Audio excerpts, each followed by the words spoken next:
Hi, this is JP LaForest from Studio JPEG. In this video, I will be doing a demonstration of how to take some time-lapse photography using this Meike Battery Grip in combination with the Canon T2i camera. Normally, the T2i does not have time-lapse capability, but if we configure everything with the Meike grip, it can control the camera for us. So you don't need a fancy intervalometer control or anything like that. If you get this battery grip, it's a bonus that's included in it. So this is a Meike battery grip with the LCD function, and that's what controls the intervalometer. And the first thing you need to do is you have to press this button for 5 seconds, and that is going to unlock the LCD screen. And once it's unlocked, you can press the up arrow to go from one mode to the other. This is not the real time, don't worry. And when you're in this mode, you can select from configuring either delay, long exposure, and in this case, since I'm setting the aperture and shutter speed right in the camera, I just put 1 second so it activates the trigger, but you don't need more than that. Then in the intervalometer section, I put 10 seconds between shots. And in the N, I put 300 shots. So that would give me, if I speed it up at 30 frames per second, that would give me enough video for 10 seconds. But really, I put it more than what I intend to do, because I actually intend to slow it down and maybe use 1 frame every 5 or 6 seconds or something like that. So I will be using the onboard flash to trigger off my Young Nuo flash, and that's what's going to provide the lighting for this. And what I want to do basically is I have this Chichen Itza statue that I bought when I was in Mexico. And let me just tighten this up so it doesn't keep moving. And basically, I will be using colored gels to simulate the sunset and the sunrise and all that stuff. So to begin with, when the sun is out, I'll be using a blue gel. And when the sun is rising, I will be using an orange gel. So I'm going to be simulating the blue hour and then the golden hour. Then I'll be using no gel at all, so just the plain flash. And when the sun sets, then I'm going to be doing in reverse. I'm going to be using this red gel, and then blue gel, and then no flash at all. The onboard flash, let me show you the settings. I gave it -2 on the strength, which means that it's not really going to reach till the little statue. It's quite far away. Right now I'm using a 300mm lens set at 300. I did put this on landscape, but it doesn't really matter since I'll be using the raw images to do everything else. The white balance, I put it on flash, so that way I will be able to see the differences when I see the colored gels, and the camera is not going to try to compensate for the colors. And I'm shooting in both raw and large JPEGs.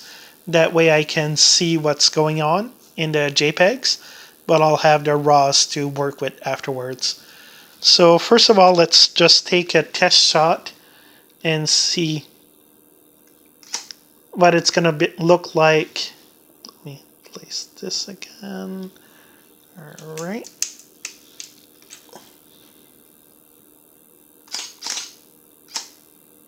So this is the image as it's going to appear using just the onboard flash. So really it's more like moonlight almost.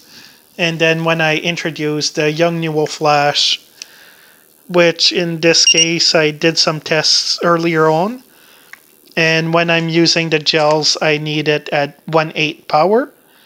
And when I'm not using gels, I need 1/30th 1/32 power. The reason I chose 10 seconds between each exposure is because it's going to give me time to change my gels around and change the angle, because I'll also be playing all around the camera with it. So the Yongnuo flash, let's see if you can see it here. I put it as slave 2 mode, 1/8 of a second. I did put the beep on, and I put it at the maximum zoom so it doesn't hit the background too much. And other than that, that's all there is to it. So when I'm ready, I can... Actually, I'll start off with the zoom, with the flash just on manual, and that way it's not going to fire off when the camera fires, because I do want a few shots just in the darkness, and then I'll start to introduce some other flashes. So when I'm good to go, I press play. Here, reframe the shot.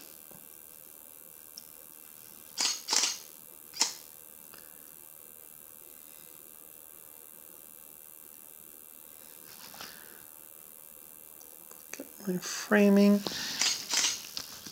And a trick I learned in Adorama TV's YouTube channel is it's good to take a picture of your hand in the beginning. And that's going to signify that you're starting a new set of pictures, so you know where your time lapse starts, because we've been doing a lot of tests before.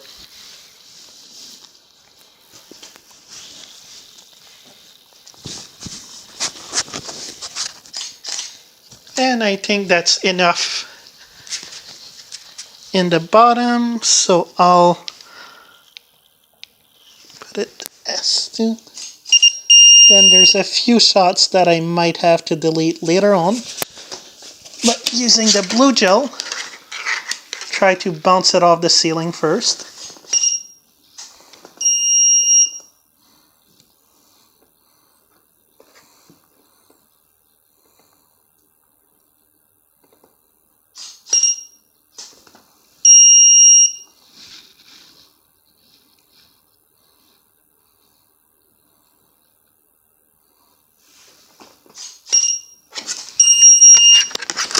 Now I'm good to start using the orange gel.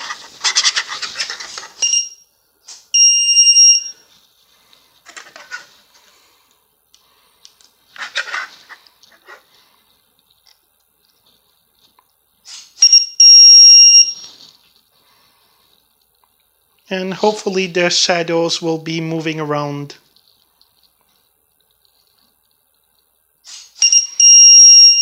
As I change the angle of the flash.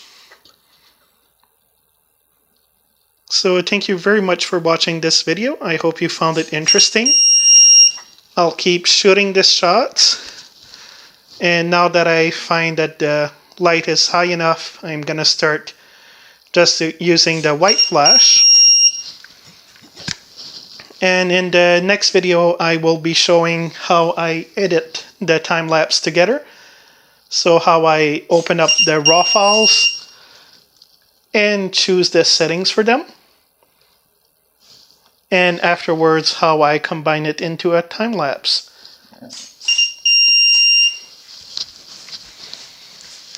If you found this video interesting, please click the like button. If you would like to see more of my videos, please click subscribe.